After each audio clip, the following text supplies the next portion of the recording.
بسم اللہ الرحمن الرحیم۔ ایک زمانے کی بات ہے، ایک تکبر کرنے والا شخص جو اپنی ذات پر بہت تکبر کرتا تھا، وہ بہت بد اخلاق بھی تھا، بڑا مغرور بھی تھا۔ ایک دن اس کا گزر بازار سے ہوا۔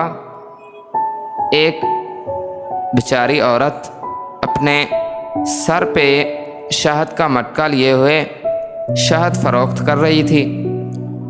اس مغرور آدمی کو ذہن میں خیال آیا، کیوں نہ اس عورت کو میں تھوڑا تنگ کر لوں، کیونکہ یہ بہت متکبر تھا، بہت غرور تھا اس کو اپنے آپ پر۔ اس نے ایسا کیا، اس عورت سے کہا کہ میں آپ سے شہد خریدنا چاہتا ہوں۔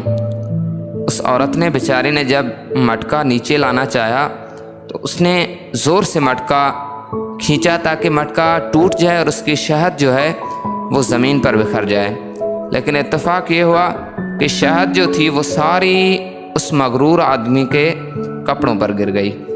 اس کو بہت غصہ آیا، یہ چلایا اور اس بیچاری عورت کو دھمکانے لگا۔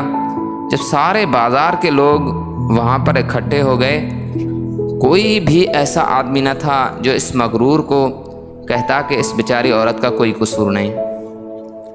اس نے اس عورت پر تشدد کیا، اسے کہا کہ ابھی اسی وقت میری جو قمیص بہت قیمتی تھی، 1000 درہم کی تھی، مجھے یہیں پر دے دو، ورنہ میں تمہیں کبھی بھی آگے جانے نہیں دوں گا۔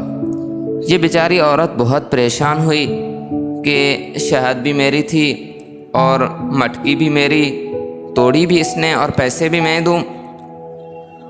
یہ بیچاری عورت یہی سوچ رہی تھی، یہ مغرور آدمی اس عورت کو کہیں بھی جانے نہیں دے رہا تھا۔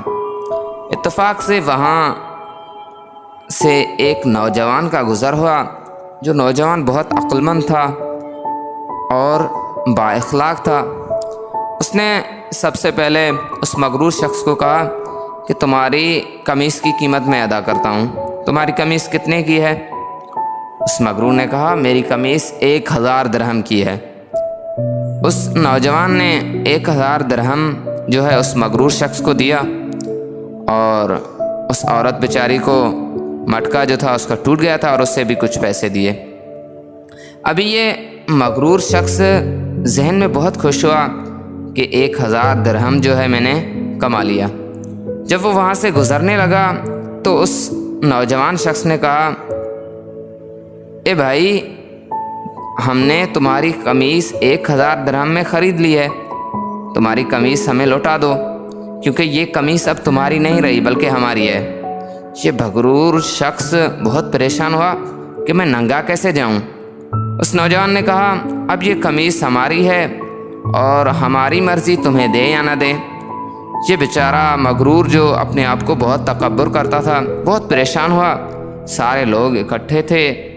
یہ مغرور شخص بہت پریشان ہوا، منتیں کرنے لگا کہ میں ننگا کیسے جاؤں۔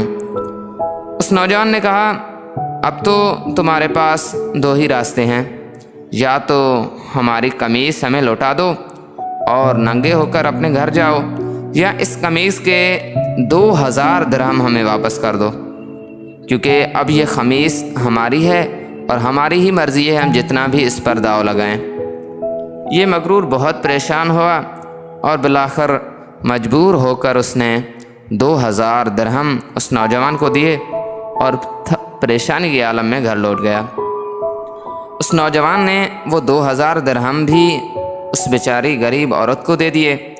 اس واقعے سے ہمیں یہ سبق ملتا ہے کہ جو جیسی برائی کرتا ہے اس کو ایسا ہی پھل ملتا ہے، کبھی دنیا میں ملتا ہے، کبھی آخرت میں ملتا ہے۔ اور جب بھی کسی پر ظلم ہو رہا ہو وہاں حق کی بات اٹھائیں اور جو غریب آدمی ہیں، جو مظلوم ہیں، ان کی حمایت کریں، ان کی مدد کریں۔ والسلام۔